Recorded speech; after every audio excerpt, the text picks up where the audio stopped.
নমস্কার বন্ধুরা, পোর কিচেনে আবারও সবাইকে স্বাগত। আশা করছি সবাই খুব ভালোই আছেন, আমিও ভালো আছি। আজকে হাজির হয়েছি মোগলাই আলুর দমের রেসিপি নিয়ে, তাই ভিডিওটি স্কিপ না করে পুরোটা দেখার অনুরোধ রইল। প্রথমেই আমি একটি মশলা বানিয়ে নেব। সেজন্য শিলের মধ্যে নিয়ে নিলাম একটা পেঁয়াজ কুচি, আর তার সাথে নিলাম 5 কোয়া রসুন, 3টে কাঁচা লঙ্কা, 3টে শুকনো লঙ্কা, আর দিচ্ছি 1 চামচ পোস্ত, আর অল্প একটু জল দিয়ে একদম মিহি করে মশলাটাকে বেটে নেব। আমার চ্যানেলের এই রান্নাগুলো যদি আপনাদের ভালো লেগে থাকে তাহলে লাইক, কমেন্ট আর শেয়ার করে দেবেন। আর আমার চ্যানেল এখনও না সাবস্ক্রাইব করা থাকলে চ্যানেলটিকে সাবস্ক্রাইব করে বেল বাটনটি প্রেস করে পাশে থাকবেন, আর নোটিফিকেশান অল করে রাখবেন যাতে এরকম নিত্য নতুন রেসিপি সবার আগে দেখতে পারেন। এখানে আমি নতুন আলুটাকে ভালো করে খোসা ছাড়িয়ে জল দিয়ে ধুয়ে রেখেছিলাম। এবার এই আলুগুলোকে একটা কাঁটা চামচ দিয়ে এভাবে একটু ফুটো ফুটো করে নেব, যাতে আলুর মধ্যে ভালো করে মশলাটা ঢুকে যায়। এবার এই আলুগুলোকে একটি বড় পাত্রের মধ্যে নিয়ে নিলাম। এবার এই আলুর মধ্যে দিয়ে দিচ্ছি বেটে রাখা মশলা, আর তার সাথে দিচ্ছি ডুমো ডুমো করে কেটে রাখা ক্যাপসিকাম, ডুমো করে কেটে রাখা টমেটো, আর দিচ্ছি কিছুটা মটরশুঁটি, আর দিচ্ছি 2 চামচ আদার রস, আর তার সাথে 1 চামচ হলুদের গুঁড়ো, স্বাদ মতো লবণ।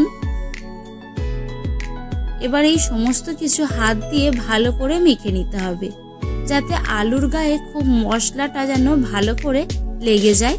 সেইভাবেই মশলাটার পরিমাণ কিন্তু একটু বেশি করেই দিতে হবে। আপনারা তো অনেক রকম আলুর দম বানিয়ে খেয়েছেন, একবার এইভাবে এই মোগলাই আলুর দমটা বানিয়ে খেয়ে দেখুন, খেতে কিন্তু খুবই সুন্দর হয়। মশলা আলুর সাথে ভালো করে মেখে নেওয়ার পর দিয়ে দেব 1 কাপ দুধ। এবার এই দুধটাকেও দিয়ে আরও ভালো করে একবার সব কিছু মিশিয়ে নেব। এখন একটি কড়াই বসিয়ে দিয়েছি, আর কড়ার মধ্যে পরিমাণ মতো সাদা তেল দিয়ে দিচ্ছি। তেল খুব ভালো করে গরম হয়ে গেলে ফোড়নে দেব গোটা গরম মশলা, আর দিচ্ছি একটা তেজপাতা। এবার ফোড়নটা সুন্দর একটা যখন গন্ধ বেরিয়ে যাবে তখন দিয়ে দেব মশলা দিয়ে মেখে রাখা আলুটাকে।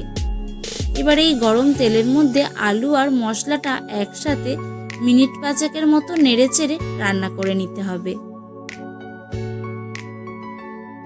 আর এই আলুর দমটা কিন্তু রুটি, লুচি, পরোটার সাথে খেতে খুবই ভালো লাগে। দেখুন আমি মিনিট 10 ধরে মশলাটাকে কিন্তু খুব ভালো করে আলুর সাথে নেড়ে চেড়ে কষিয়ে নিয়েছি। এখন আমি যেই বাটির মধ্যে আলুটা মেখেছিলাম সেই বাটি ধোয়া জলটা আলুর মধ্যে দিয়ে দিলাম। এবার সব কিছু নেড়ে চেড়ে আরও একবার মিশিয়ে নিচ্ছি।